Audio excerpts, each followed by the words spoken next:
नमस्कार मित्रांनो, जावली कट्टा या यूट्यूब चॅनलवरती मी सूर्यकांत जोशी आपलं स्वागत करतो। आज आपण पाहणार आहोत मकर राशीचे वैशाख महिन्याचे म्हणजे 16 मे पर्यंतचं राशी भविष्य। या महिन्यामध्ये मकर राशीच्या लोकांना कोणत्या संधी प्राप्त होणार आहेत, काय त्यांच्या जीवनामध्ये घडामोडी घडणार आहेत, त्यांचं करिअर, नोकरी, व्यवसाय, वैवाहिक जीवन, प्रेम संबंध, त्याचबरोबर विद्यार्थ्यांसाठीच्या काही संधी आहेत का, हे सगळं पाहणार तर आहोतच। आणि त्याचबरोबर व्हिडिओच्या शेवटी मी मकर राशी असणारा शुभ रंग, शुभवार आणि काही उपाय सुचवणार आहे। तर मित्रांनो, हा व्हिडिओ शेवटपर्यंत नक्की पहा। आता प्रथम आपण पाहूया मकर राशी विषयीची माहिती। तर मकर राशी ही राशीचक्रातली 10वी रास आहे। या राशीचा स्वामी आहे शनी आणि ही रास पृथ्वी तत्वाची असल्यामुळे स्थिर राशी म्हणून ओळखली जाते।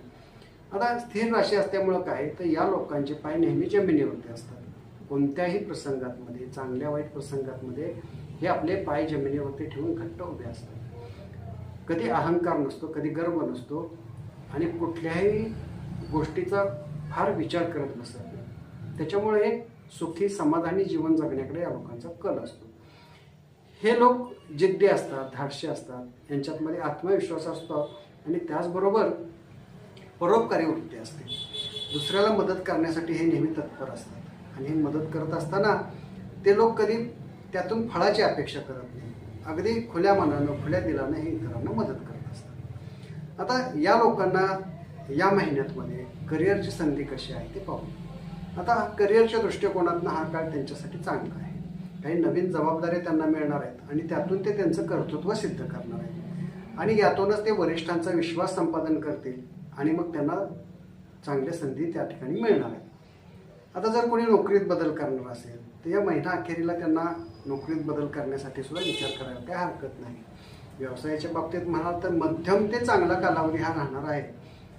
काही फायदा तुम्हाला निश्चित होणार आहे, परंतु येणारा पैसा थोडा भविष्यासाठी राखून ठेवा, योग्य गुंतवणूक करा, तर तुम्हाला नक्की त्यातमध्ये यश मिळणार आहे।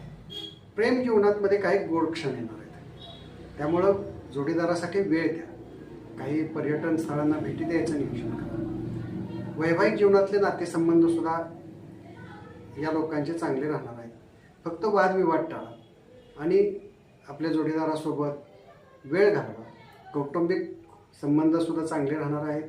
कुटुंबामध्ये आनंदाचं वातावरण राहील। एखादं धार्मिक कार्यक्रम किंवा लग्न, शुभकार्य असं काही घरातमध्ये घडण्याची पण शक्यता आहे। तर त्या दृष्टीनेही वैवाहिक जीवन आणि कौटुंबिक जीवन मकर राशीसाठी या महिन्यामध्ये चांगलं राहणार आहे। मकर राशीच्या लोकांनी आरोग्याच्या बाबतीत या महिन्यात थोडी काळजी घ्या, ताणतणाव राहणार आहे। त्यामुळं मानसिक समाधान कसे लाभेल आणि मनावर कुठलं दडपण आहे का, त्यावर वेळीच उपाययोजना करा। मित्रांशी गप्पा गोष्टी करा, आपलं मन कुठंतरी मोकळं करा, मन रमवा आणि मन रमण्यासाठी एखादी सहल आयोजित करा, म्हणजे आपल्याला मानसिक ताणतणाव जाणवणार नाही। त्याचबरोबर उन्हाळा आहे, उन्हाळ्याचा त्रासही होणार आहे, त्यामुळं उन्हात जाणं टाळा आणि भरपूर पाणी प्या। आरोग्याच्या दृष्टीनं योग्य आहार घ्या, व्यायाम घ्या, म्हणजे आपलं आरोग्य हे चांगलं राहणार आहे। विद्यार्थ्यांसाठी हा काळ चांगला आहे। जर आपण स्पर्धा परीक्षा देणार असाल तर स्पर्धा परीक्षेची तयारी करा, अभ्यास चांगला करा, आपल्याला यश मिळणार आहे। फक्त एकाग्रता ढळून देऊ नका। मकर राशीसाठी शुभवार जो आहे तो सोमवार आणि शनिवार आहे। शुभ रंग आहे निळा आणि काळा आणि शुभ अंक आहे 8 आणि 10। हा महिना अधिक सुखकर जाण्यासाठी मकर राशीच्या लोकांनी शनिदेवाची उपासना करावी। शनिवारी हनुमान चालीसा वाचावी किंवा शनी मंत्राचा जप करावा, शनीला जावं, शनीचं दर्शन घ्यावं, शनीला तिळाच्या तेलाचा दिवा लावावा आणि शक्य असेल तर तेवढं आपण दानधर्म शनिवारी करा। काळे वस्त्र, काळं कापड किंवा एखाद्या गरिबाला त्याला जी आवश्यक वस्तू आहे ती घेऊन द्या, आपल्याला निश्चित त्याचं फळ चांगलं मिळणार आहे। मित्रांनो, हे होतं मकर राशीचं वैशाख महिन्याचं राशी भविष्य। हा व्हिडिओ आपणास कसा वाटला ते आपण कमेंट बॉक्समध्ये नक्की कळवा आणि मित्रांनो, हा व्हिडिओ जर आपणास आवडला असेल तर लाईक करा, शेअर करा आणि असेच नवनवीन व्हिडिओ पाहण्यासाठी आमच्या चॅनलला सबस्क्राईब करा आणि बेल आयकॉन दाबायला विसरू नका। धन्यवाद।